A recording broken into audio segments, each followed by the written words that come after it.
Vladimir Putin is Russia's most powerful leader and one of the most influential figures in the world. The primary reason for his dominance is self-evident. He is the president of one of the world's most powerful countries in terms of economic clout, global political influence, strategic alliance, and military capabilities. The emergence of a new political culture in Russia following the collapse of the Soviet Union, the event that unfolded following former President Boris Yeltsin's unexpected resignation, and the policies he implemented after becoming Russian president are the most specific reason for Putin's power.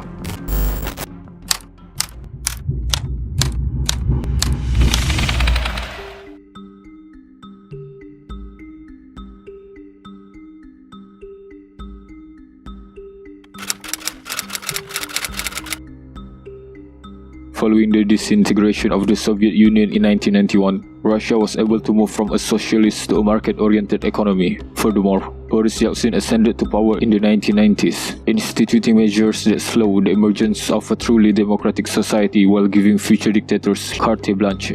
Yeltsin, for example, abolished the Russian Congress in 1993. This prevented the country from drafting and passing a new constitution more in line with democratic principle of from establishing a parliamentary democracy-based governance system. Putin has been able to use this condition to establish and maintain near absolute political dominance. He enacted policies and issued directives aimed at suppressing political opponents, strengthening his executive power, and changing the constitution to remove presidential terms limit, enabling him to run for more than 2 terms in a row.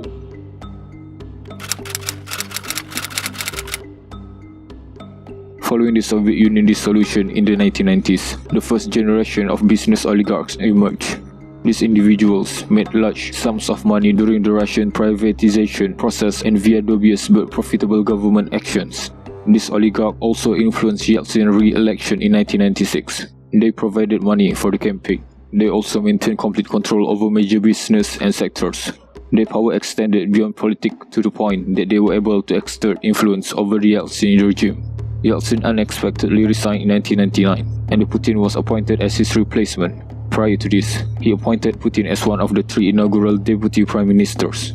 Putin was named temporary president when Boris Yeltsin resigned. Some billionaires were said to have influenced his selection as prime minister and election as temporary president. Putin, on the other hand, was dissatisfied with the current situation. He did not want oligarchs to control politics. After winning the presidential election in year 2000, he pursued a number of strategies to demolish the Russian billionaire. He went after the first generation of oligarchs who refused to collaborate with him or acknowledge his entire control. He allowed the survivors to keep their businesses and money as long as they did not oppose him. Putin also created a new class of millionaires, from which he benefited via illicit government deals. Part of Vladimir Putin's authority stemmed from his success in defining Russian nobility via control of oligarchs through the use of political means. The day of these folks wielding enormous political power are long gone.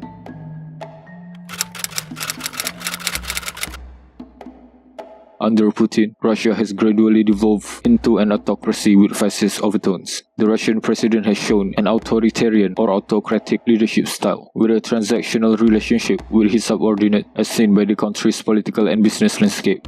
The restriction on peaceful public demonstration, the prosecution of illegal meetings, and the prohibition of LGBTQ-related marches and symbols are only few examples of his authoritarian and fascist tendencies. Putin also has complete control over the main news media, has imposed stringent rules on lesser news organizations, and has prohibited the formation of independent news organizations. A number of state-owned media companies have expanded into the provision of mass communication platforms. Newspaper and written material, as well as broadcast channel and the internet, are instances of this. His dominance of this media has allowed him to create and implement strategic communication programs and political propaganda aimed to preserving his public image, silencing opponents, and teaching the public to agree with his views.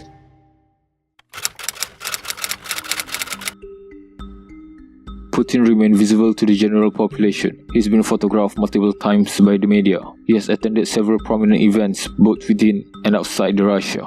He's even created a personality cult based on his gruff, earthy public character, but in fact, he is not readily accessible to everyone. In his close circle, he has a small group of trusted confidants. The inner circle included political and business billionaires, Russia's current prime minister, a personal assistant, a small number of government advisors and generals, and personal pals. By maintaining a tight inner circle, Putin has been able to create a wide divide between himself and the rest of the nation for security concern and to prevent outside interference. Members of this group, on the other hand, will not have easy access to him. Putin likewise maintained his distance in order to convey a feeling of strength.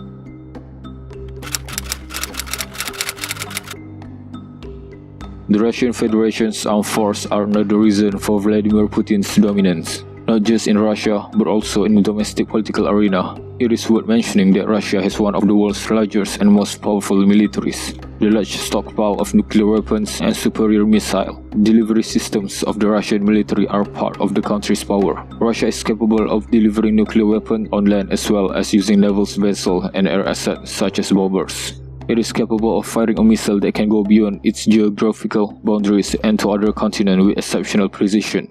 The Russian president is not only the country's leader, but also the ultimate commander-in-chief of its military. The constitution gives him the authority to approve military doctrine, develop the country's military strategy, and make deployment decisions. It is also worth noting that Putin's military goals mirror his diplomatic policy. He has used the military strength to his nation to put pressure on other foreign institutions.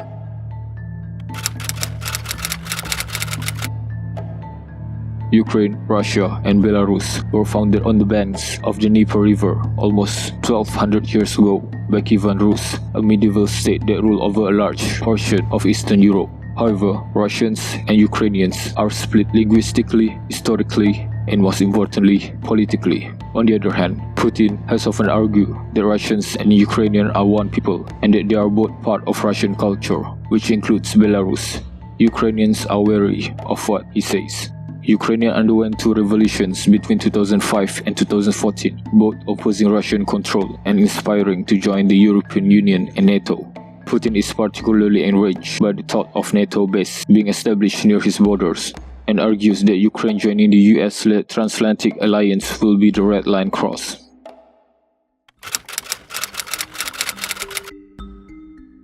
According to NATO estimates on 23 March 2022, 7,000 to 15,000 Russian soldiers have perished in the 4 weeks of war in Ukraine, where tough fighting by the country's fast-moving defenders has denied Moscow the quick victory it expected.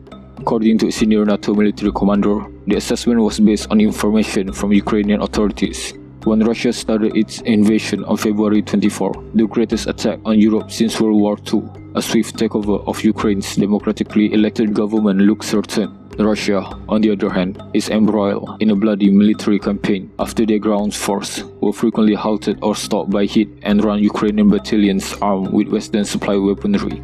On Wednesday, Ukrainian President Vladimir Yeltsin told Japan's parliament that 4 weeks of fighting had killed thousands of his countrymen, including at least 121 children. Despite this, basic Russian goals remain unachieved.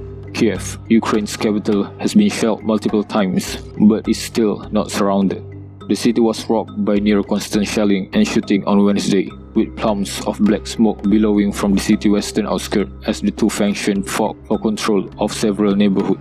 According to Mayor Vitaly Klitschko, at least 264 people has been killed in the city since the crisis began.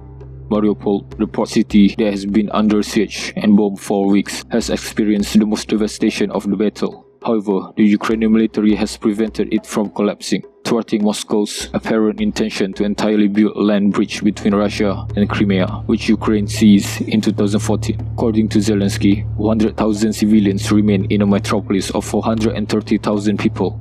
Attempts to provide desperately needed food and supplies to trapped people have repeatedly failed. According to Zelensky, the Russian military confiscated an assistance package. The Russians are keeping 11 bus drivers and 4 rescue personnel, as well as their vehicles. It is uncertain how much of Mariupol is still under Ukrainian control. Residents living in the neighborhood said that fighting was still going on a street-by-street basis. Mariupol officials recorded at least 2,300 deaths in their most recent update about a week ago. But the true toll is likely far higher. A strike in recent week also destroyed a theater and art school where people were sheltering. Russian forces bombed and destroyed a bridge in the besieged northern city of Chernihiv that is critical for humanitarian aid and civilian evacuations. Despite significant evidence to the contrary, Kremlin spokesman Dmitry Peskov said that the military operation is going just as planned. Russia is seeking to quash resistance and raise morale as casualties mount and quick victory seems out of reach. Thousands of anti-war protesters have been arrested and the media has been attacked. According to Western officials, Putin's forces are running out of food, gasoline, and cold weather gear, with soldiers suffering frostbite while Ukraine's defenders have launched an offensive. Despite this, many Western military analysts warn against overestimation of Ukraine's long-term prospects given to Russia's substantial, larger and stronger military. According to Zelensky, negotiations with Russia are continuing step by step.